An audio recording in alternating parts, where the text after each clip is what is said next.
social media. The book is called Social Media Marketing. I happen to be a co-author too, so, but I'm not telling it to you for that reason, but that Marc is the author. Marc. Thank you for that. Thank you very much for your kind introduction. Thanks very much. I'm very honored to be with you, and I was told I have 5 minutes to tell something about leadership, so I make it sharp. Leadership in the digital age, because I was listening to his presentation, and he was showing a slide I also like to use. In the old age, and I've been working for Shell for about 10 years in the mineral oil industry on kind of leadership and strategy positions, the last 3 years having been in London. And Shell was one of the companies which was quite a dominant player when you looked at market capitalization in the past. So you were showing the slide of companies in the past who were the big ones like GE and Shell or Exxon and Bank of America. And if you look at the digital world today, digital transformation already occurred. The big players are today Amazon, Facebook, Google, Microsoft. The only company who has been in the top 10 is Microsoft. It remained in the top 10. And there's a professor, which is very interesting to read his books. He's Scott Galloway from NYU University in America, and he wrote a book, The Four Horsemen. And the book is about Apple, Amazon, Facebook, and Google. And the market capitalization of those companies put together is greater than the GDP of all countries on the planet, except 5 now. Germany is among 1, and Japan is among 1, the United States are among 1. But also India has been overtaken in terms of GDP, taking the market capitalization put together. What does it mean? What is the implication? There's always been change, but I think the speed of change is ever increasing. So the speed of change is ever increasing.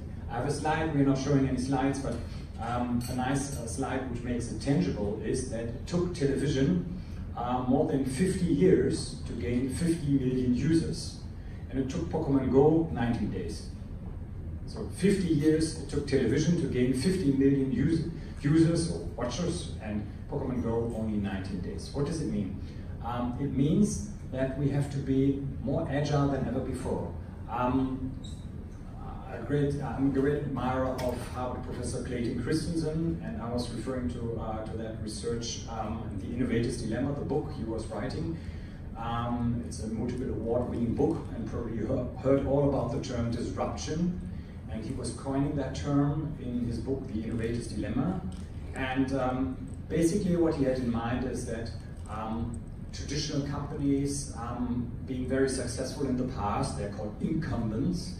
And those companies, they fail to innovate. At some moment in time, they stop innovating, they are profitable, but they stop moving. They're like elephants, basically. By the way, there's a nice other leadership and management book called When Elephants Learn to Dance. And you have to be a dancing elephant today. So you cannot rest on your laurels. Even innovative companies such as Apple, at some moment in time, if you critically look at the development, for example, of the iPhone models, or look what Apple is doing now in the streaming business, they are following Netflix, right? They are not driving the market so much anymore. So you have to be very, very, very dynamic. And as Philip stated, we had a very, very easy framework at Shell. We called it the 9 planets. So when Pluto was still a planet, therefore we called it the 9 planets. And one key characteristic a leader needs to encompass, according to the Shell HR management principles, was building a shared vision. And it's all about vision. To create a better world, to instill people with intrinsic motivation.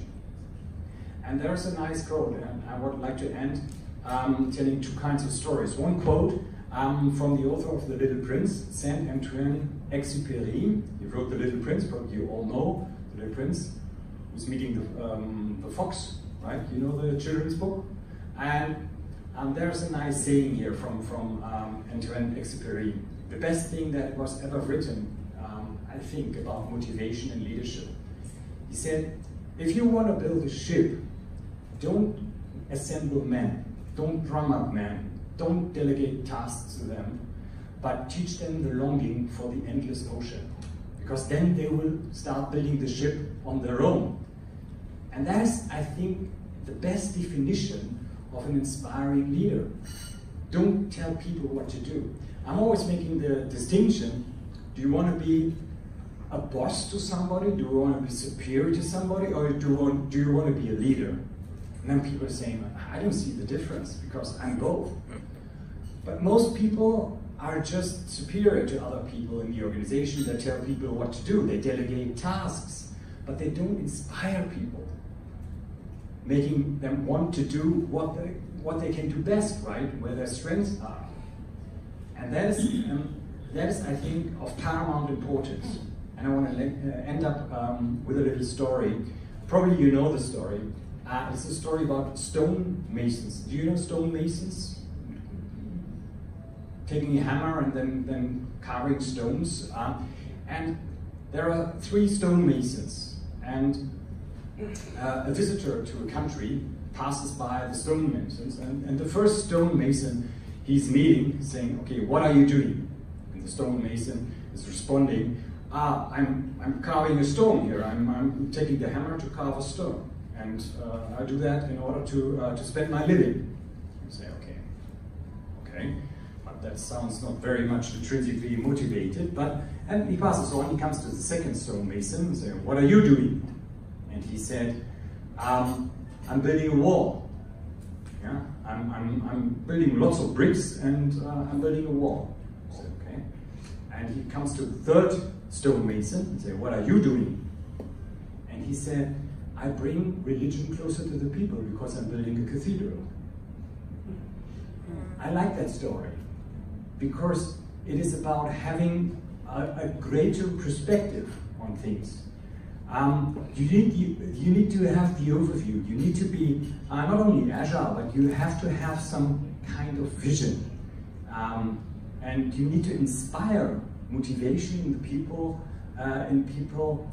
to change and to continuously change, not to rest on your laurels. Some companies are, that is the reason why Nokia failed. Nokia 6 years ago was still world market leader in the mobile phone technology. Now they're gone.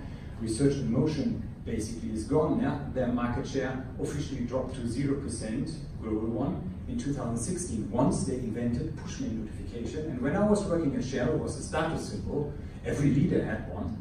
It was defined from a certain leadership level onwards when you get a BlackBerry phone. And now they're gone. Why are they gone?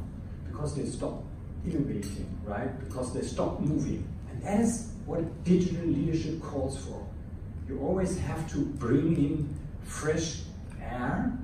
And my advice and what I took from working for Google, for example, is why are they so innovative?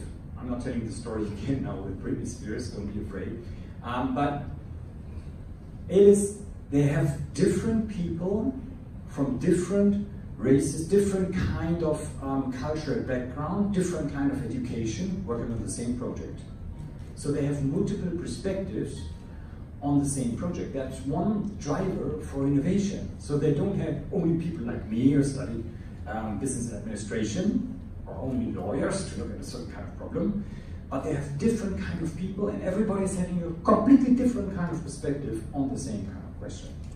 And therefore they are so innovative. And the other thing that those companies all do share as digital leading companies and also leaders, executives, they tolerate risk, they embrace risk. And that is, I would like to end, I'm already over the 5 minutes probably, and then you are referring to American politics and I'm referring to a positive example, to Barack Obama. And I love what he said in the US presidential campaign. He said, chance and chance and change are different by one letter only. Chance and change are different by one letter only. The C and G. I love that. And we should see change as an opportunity to change for the better, right? To build better companies, to build a better world altogether. And that involves risk. We might fail at some moment in time, but then we start over and over again. And that is also what I loved about the American culture, right? If you try out something, you fail, you're saying, no, blaming you for failing, but at least you tried, right? And that is what we need, this kind of spirit, and we need to instill this. Everybody's talking about intrapreneurs. You want the entrepreneur inside the organization, but all too often, failure is punished. And that is another thing I learned at Google. We are rewarding people on what? When are people getting bonuses? If they execute, right? If they execute. We are rewarding people based on operational excellence and execution. Is anybody rewarding people for failure? Why not? I'm going to ask this question here. So sometimes we are setting wrong incentives, in my humble opinion, because then people, what do they learn over time? I need to execute. I need to follow orders. I need to be in compliance. But we want people who contradict, who see things from a different kind of angle, because that keeps us from thinking too much in one direction. So I want to end up here, and thank you very much for having me here. All the best.